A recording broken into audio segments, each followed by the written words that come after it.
Diary में note कर लेना, ना तो कोई ज्ञानी होता है ना तो कोई मूड होता है। जब जिसको हमारे ठाकुर जी जिधर श्लोक घुमा देते हैं वो बन जाता है।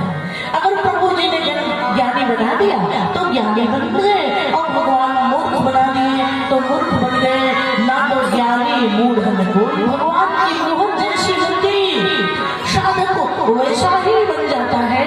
अच्छा, और तब भगवान शंकर ने मैया पार्वती को बड़ी सुंदर चर्चा सुनाई।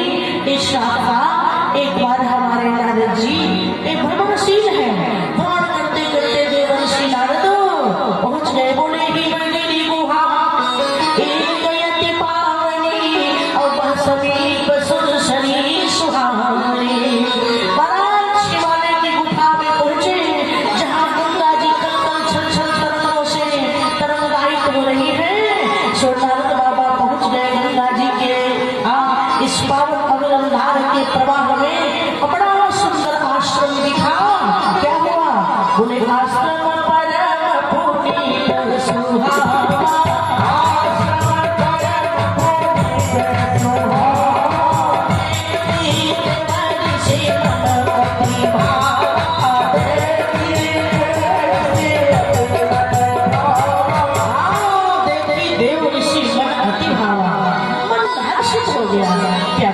कभी कभी हम लोगों को समाधि लगानी पड़ती है और कभी कभी समाधि अपने आप लग जाती है। नारद बाबा को सहज विमल मन लागी समाधि, लग गई समाधि, निर्विकल्प समाधि।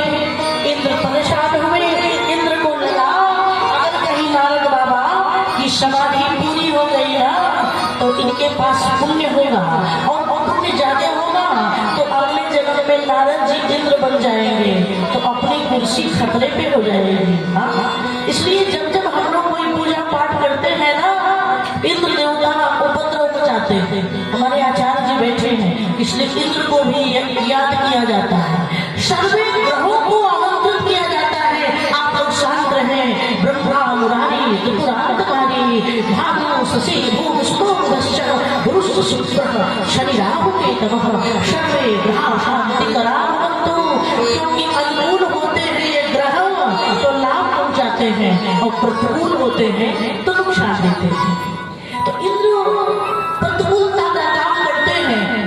इसलिए देखिए हमारी बहन जी कथा सुन रही है और झूला झूल रही है। एक कोई शिकायत की बात नहीं, बड़ी अच्छी बात है। कथा में जो सो रहा है इसका मतलब मन से सुन रहा है, ध्यान रखना। और देखिए हम लोग झुक के बैठेंगे ना तो नींद आती है। जैसे मैं बैठी हूँ ना बिल्कुल सीधा, मेरुदंड की हड्डी को सीधी करके तो नींद नहीं आएगी। जब झुकते हैं हम लोग तो नींद आती है, इसलिए ऐसे सीधे करके। और जिनको घुटने में दर्द नहीं है, पैर में दर्द नहीं है, तो लोग पैर फैला के नहीं बैठे, बिल्कुल ऐसे आसन पे जम के। ये जैसे आप बैठे हैं ना, सारा पूजा का फल खत्म हो जाता है। ये हाथ को अंदर रखना चाहिए, हाथ बाहर आने से इसका जो फल है, परिणाम है, पूरा हो रहा है। गोस्वामी तुलसीदास जी ने कहा, इंद्र को लगा कि कहीं हमारी कुर्सी खतरे में ना हो जाए, इसलिए इंद्र ने काम को भेजा।